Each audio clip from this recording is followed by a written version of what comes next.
माझे नाव अर्चना. हो, ही गोष्ट तेव्हाच आहे जेव्हा माझ्या आईला बाळ होणार होतं. आईला दवाखान्यात भरती केलं आणि घरातल्या कामासाठी माझ्या मावशीला बोलवले होते. माझी मावशी तेव्हा 30 वर्षाची असेल. ती दिसायला गोरी आणि थोडी जाड होती. तिने आल्यावर घरातली कामं करायला सुरुवात केली. एक दिवस असाच निघून गेला. दुसऱ्या दिवशी तिने घरातली सगळी कामं केली आणि मग रात्री माझ्या शेजारी झोपायला आली. माझ्या शेजारी माझे पप्पा आणि दुसऱ्या बाजूला मावशी झोपले होते. मी त्या दोघांच्या मध्ये झोपली होती, पण मला नेहमी एका कडेला झोपायला आवडायचं. म्हणून मग मी मावशीला म्हणाले की तुम्ही या इकडे झोपा, मी त्या बाजूला झोपते, नाहीतर मला रात्रभर झोप नाही येणार. तिने ते मान्य केलं. मावशी थोडी जाड होती, त्यामुळे तिला झोपायला जरा जास्तच जागा लागत होती. बहुतेक त्यामुळेच ती माझ्या पप्पांच्या जवळ पोचली होती. काही वेळ ती झोपली होती आणि त्यानंतर अचानक ती उठली आणि आतमध्ये जाऊन माझ्या आईचा गाऊन घालून आली. तिने आता तिची साडी बदलून गाऊन घातला होता. ती तिच्या जागेवर येऊन झोपली. आता मला झोप लागत होती. तितक्यात मला मावशीचा हळू आवाज आला. ती म्हणत होती की थोडं बाजूला व्हा, तुमचा हात काढा. मी हळूच बघितलं तर माझ्या पप्पांचा हात तिच्या कमरेवर होता आणि तो त्यांनी हळू बाजूला केला. मी पुन्हा झोपण्याचा प्रयत्न करू लागले आणि पुन्हा मला आवाज आला. मावशी म्हणत होती, हे काय आहे भाऊजी, तुम्ही हे काय करताय? आता सारखा सारखा आवाज येत होता आणि त्यामुळे मला झोप लागत नव्हती. मी आता लक्षपूर्वक बघत होते की नक्की काय चाललंय. काही वेळातच पप्पांनी मागून तिच्या अंगावर पाय टाकला आणि त्यात तिला अडकवली. तशी मावशी धडपडू लागली. ती काहीतरी बोलायला म्हणून त्यांच्याकडे वळली. तसे पप्पा जाऊन याचीच वाट बघत होते. मावशीने त्यांच्याकडे तोंड करताच पप्पाने तिला किस केलं. मावशी थोडी बिचकत होती म्हणून ती तिथून बाजूला व्हायचा प्रयत्न करत होती, पण पप्पांनी तिला आवडून पकडलं होतं. पप्पांनी मावशीचा गाऊन वर केला तसा तिने त्यांचा हात पकडला. मग पप्पा तिला म्हणाले, प्रिया, तुला तर माहीत आहे 2-3 महिने झाले तुझ्या बहिणीने मला करू दिलं नाही. आता तू जरा मदत कर, मला करू देत. तुझा नवरा सुद्धा इथे नाही, मग तुला सुद्धा त्याची कमी भासत असेलच की.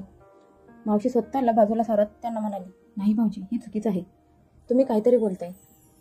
पप्पा म्हणाले, काहीतरीच नाही, मी बरोबर बोलतोय, यात काही चुकीचं नाही.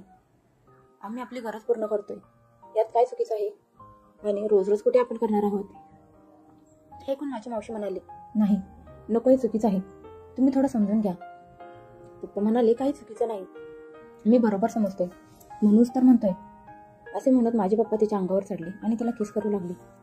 ते तिला किस करू लागले तशी माझी मावशी पहिल्यांदाच भीतीने आणि मग लाजून आपले तोंड इकडे तिकडे करू लागली. मग ती गप्प पडून राहिली आणि पप्पा तिला किस करू लागले. काही वेळ तर माझी मावशी गरम झाली आणि तिने अचानक माझ्या पप्पांना किस करायला सुरुवात केली. माझ्या पप्पांनी लगेच तिचा गाऊन पूर्ण वरती केला आणि तिची चड्डी काढली. आता माझी मावशी खालून पूर्ण नांगरी झाली होती.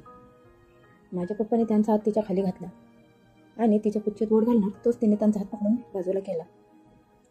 माझे पप्पा म्हणाले की हात सोड प्रिया, तुझी पुच्छी किती मस्त आणि मोठी आहे.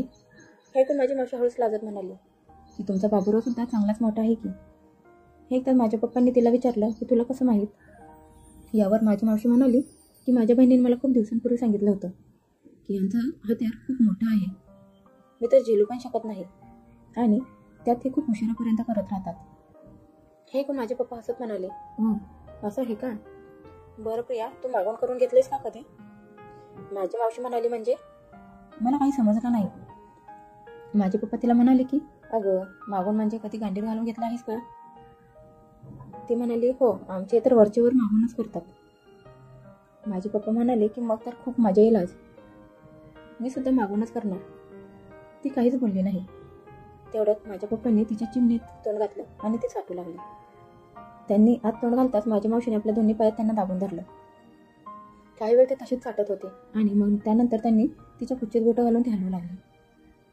माझ्या मावशीच्या तोंडातून आ आ असा आवाज येऊ लागला. तसे ते उठले आणि त्यांनी तिला पालथी केली.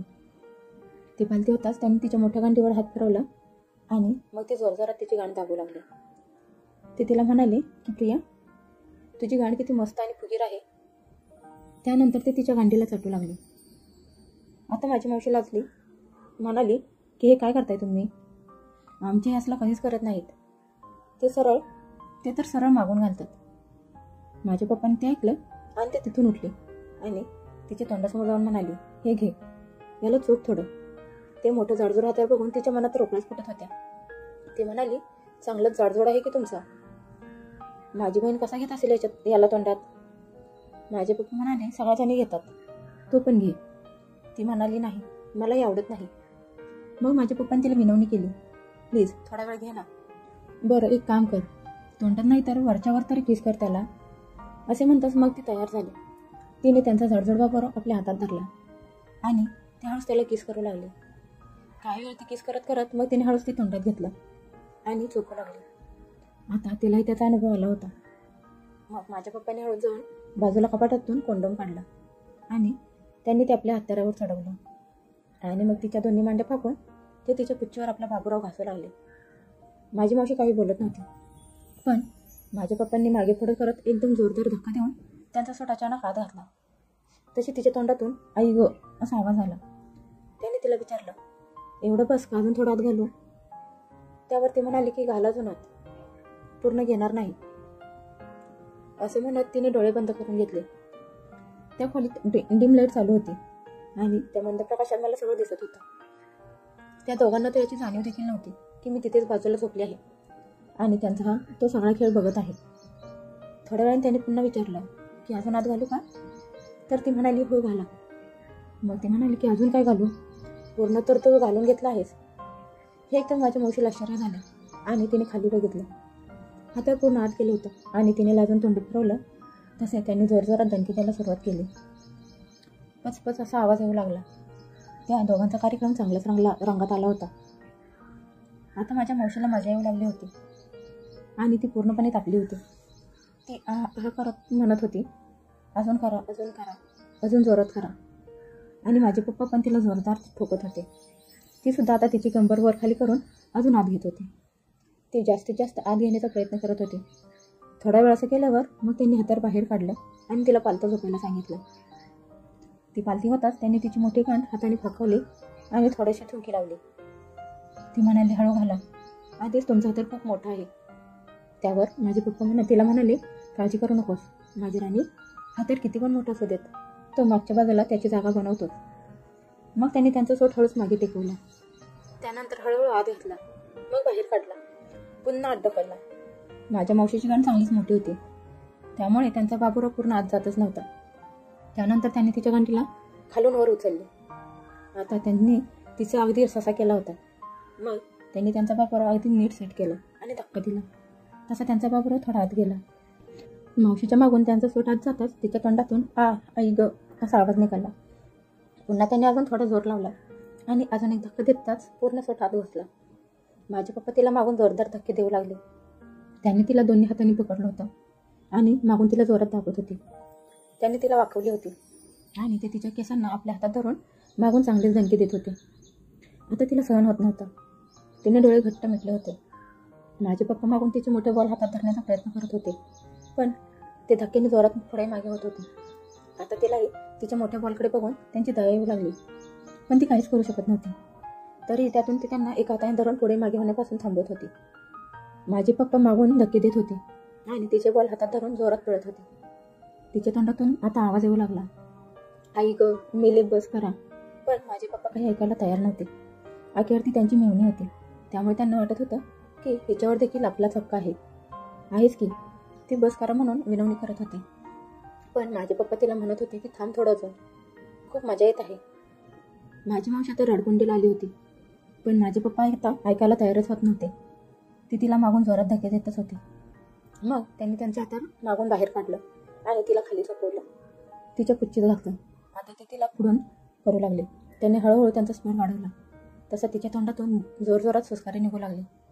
ती देखील चांगलीच रंगात आली होती आणि ती माझ्या पप्पांना दोन्ही हातांनी जोरात तिच्या अंगावर जोरात दाबून घेत होती. बराच वेळ त्यांचा हा खेळ चालू होता आणि ते दोघेसुद्धा आता चांगलेच थकले होते. काही वेळाने माझ्या पप्पांनी तिला ठोकता ठोकता जोरात दाबून धरली आणि तेव्हा कुठे ते दोघे मोकळे झाले.